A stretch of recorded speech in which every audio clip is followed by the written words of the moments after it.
Hello. Even though I may have complained about the focus on Carter and his team in Power Book 2, Ghost Season 4 Episode 6, it paid off when they had a much smaller role. And Carter's ambitious plan to end violent crime by owning criminals around the city began to fall apart. Carter has done all right as a villain. Although Michael Ealy always contributes a lot, it almost would have been preferable if Carter had been introduced earlier in the series, as things feel rushed knowing that everything has a set end date. Instead of having enough time to witness events unfold on film, Carter offered a speech, and that is the only way we are aware of his motivations. The story's climax is already past since Carter feels like everything happened in the blink of an eye, and his world is collapsing around him. In the end, Carter was never going to be able to apprehend every criminal, do all the right things and cross all the T's without something always going wrong.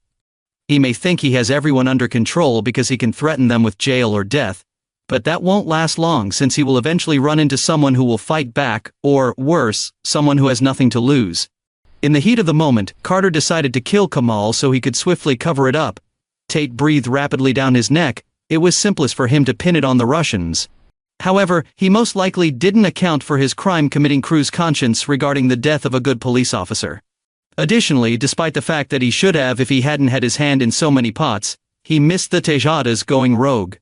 Although Carter is a damaged man who lost his way a long time ago, he must be very intelligent if he is to get away with what he has. Because too many threads are outside of his control, it isn't showing right now. As soon as Tariq and Diana learnt they had lost the baby, Felicia was a living dead woman. Nothing compares to retribution in this world, and Tariq and Diana were determined to exact their revenge at any costs. Tariq was, at least until he went to see the one person who was knowledgeable about the damaging effects of retaliation. It's curiously wonderful that Tasha is generally hidden and only appears when the plot absolutely demands it. Sometimes I forget that Tasha is still a part of the program and the larger universe. It's a positive reminder that Tariq is working to return to his mother and sister so he can support and protect them, especially with a few episodes remaining. He's never wavered on that, that's the ultimate goal. Tasha encouraged Tariq to think about whether his actions would advance him towards his objective, even though he was itching to include Carter's entire crew in his corpse count. It's also the reality. Such an impetuous method of living his life will definitely lead him astray. Diana can be helped in methods other than by shooting police officers.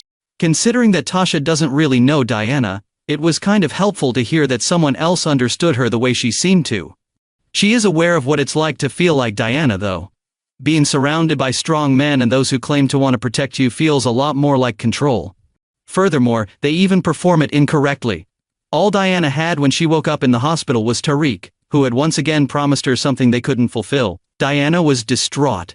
Even if going after Felicia by herself was a terrible decision, I don't blame her for wanting to take matters into her own hands. How many times have we witnessed these men repeatedly making horrible choices, simply behaving with mistaken intents and acting only out of pure passion?